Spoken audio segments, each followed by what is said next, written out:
Qui que Kokufa ya Tshisekedi IDPS Koufi que IDPS et l'autre côté mais tozo ko ebisabino que na moment où IDPS très fort ouais zali kaka enrôlement il y a président du parti Félix Tshisekedi candidat président de la République il y a IDPS donc toke ko tika en enrôlement bozo mona bino moko des millions de Congolais bongo campagne électorale et nous attendons les élections. Il y a mon côté, il y a Opélé, maître Salam Moussala Nayo. C'est que les débats, on a motivé, pour passer un message dans la police. La police est une institution, c'est un être. Attention, Bassali, Bambala, ta jeunesse, ça y est de presse. Convocation, on va écouter un abisso. Tu bandes en haut, tu es la souka. Tu reviens à la Kabila, tu reviens maté. Tu reviens à la Kabila, tu reviens maté.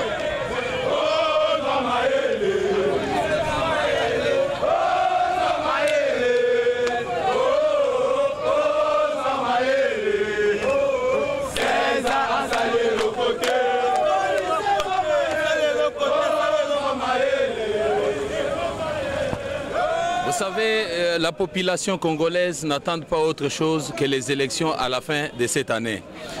La population a prouvé, on n'a pas donné l'argent ni quoi que ce soit à la population pour l'accompagner, mais l'amour du pays, ils ont choisi une personne valable pour l'accompagner. Vous avez vous-même suivi, la population était en train de crier « Félix, président de la République ». Nous sommes là au nom de la jeunesse du Katanga. C'est pour vous faire voir que tout le Congo est derrière les rassemblements et derrière Félix Tshisekedi pour qu'il y ait les changements et l'alternance cette année. Est-ce qu'avec cette population qu'il a accompagnée, pourrons-nous croire que cette fois-ci, c'est-à-dire Félix pourra être le président élu de la République démocratique du Congo? Mon cher ami, Félix est venu pour corriger les erreurs de 2011. Cette année, on n'a pas droit à l'erreur, on va corriger et on va prendre les pouvoirs. Un mot à la jeunesse congolaise en général et particulièrement la jeunesse de l'UDPS. J'ai dit ceci à la jeunesse congolaise. Bolanda kaka maloba, oyo président Nabiso a outi kopesa biso. Les 8, les 9 villes mortes. Oui.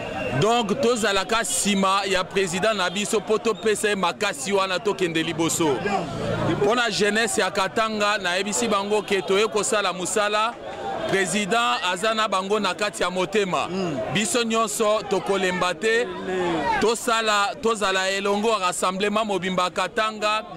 Donc Moïse Katumbi, Kyungu Wakumwanza, Félix Tshisekedi, biso nyonso toza elongo pour année aux élections et salemana. Présentez-vous. Mon nom c'est Dani Kabongori.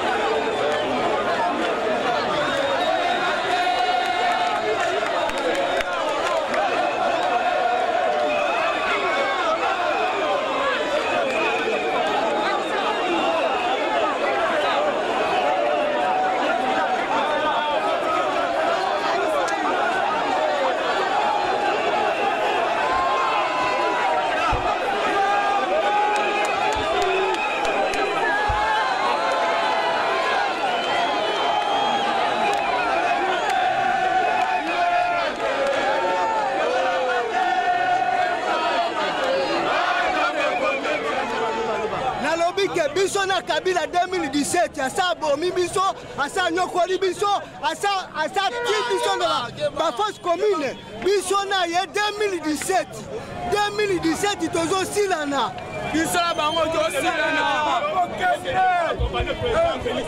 eloko etili na po atambo na mboka oza mokonzi na biso nde yoyo akende Solembi Kabila na utia wana na Kabila na utia na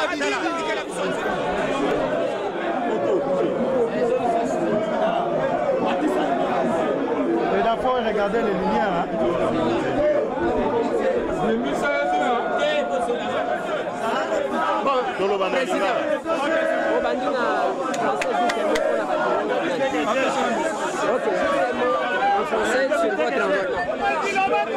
Oui, en français, je dirais, je suis venu m'enrôler à Tchangou parce que c'est le district qui contient le plus grand nombre de Kinois, de nos compatriotes ici.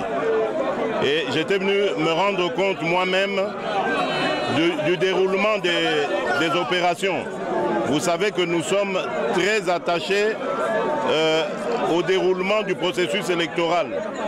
Nous avons des raisons de croire que celui-ci se passe de manière frauduleuse ou il contient des imperfections. Donc nous le surveillons, nous avons des observateurs sur le terrain et nous notons toutes les remarques et observations nécessaires pour améliorer les choses. Mais j'étais aussi venu pour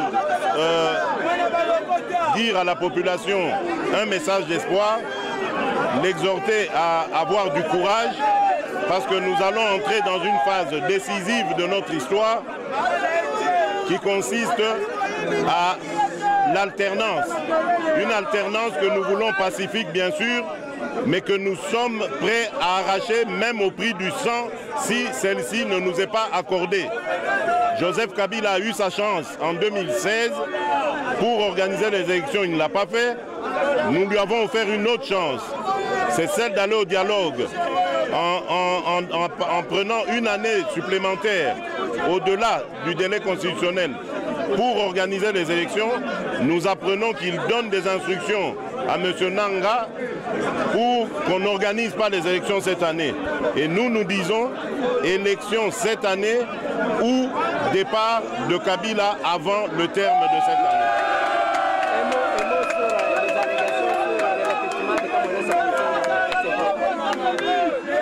Alors,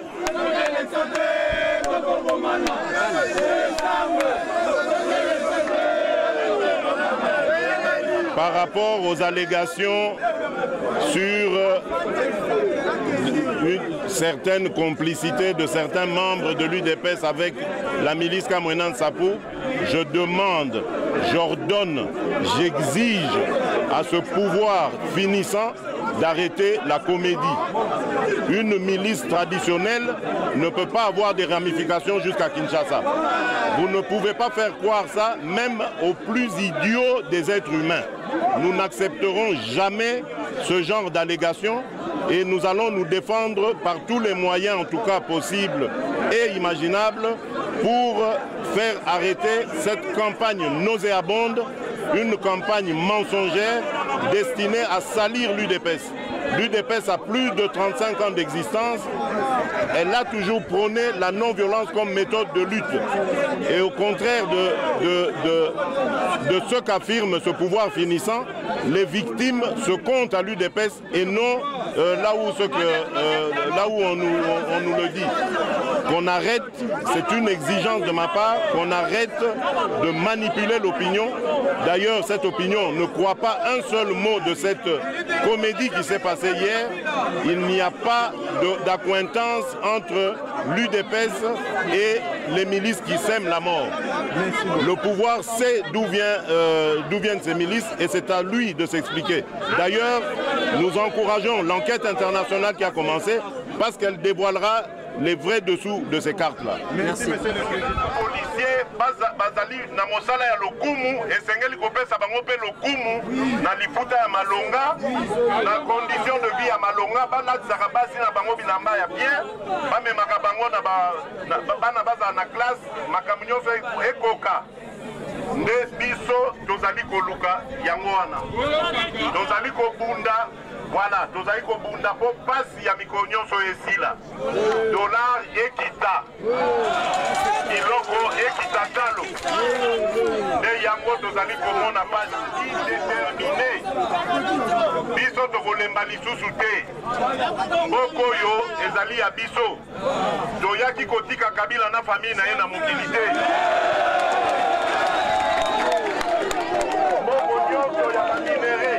mbongo nyonso ya basosiete nyonso ezali ekoma ya ye na ya famille na ye toyaki kotika bango na mokili te tokosenga bango na malembe nyonso batika ebonga wana Kabila azali lisusu président de la République démocratique du Congo te tozoluka tokende nango na malembe atika ebonga mokonzi asika aponama na bakongole.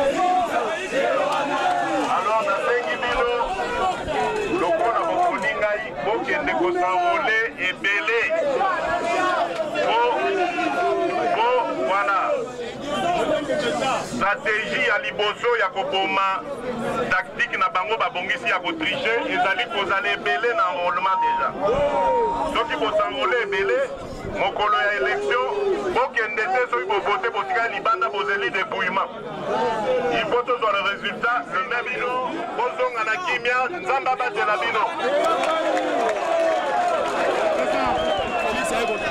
dollar papa moyo kofuta ndako eza te awa Félix auti kosanrole awa na chango bino mama tozoloba tovotaka ye Tshisekedi wa Mulumba tovote ya ye tala mama yo baksi ngai nana ngamba oloba te ngai bilambe mati mwana sima so bilambe eza te mwana futa ndako eza te ndako mpe mati boye mpona ni mboka tosufri boye tokomitala basebele moi il ne pas Félix Tshisekedi régime ambona pima ezala bina malamu régime na amen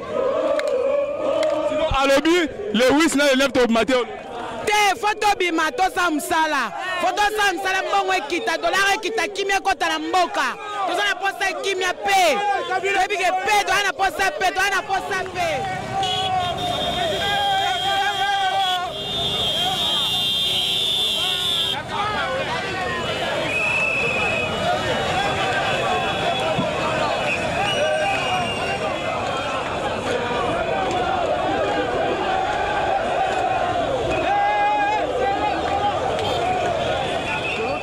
Mbangu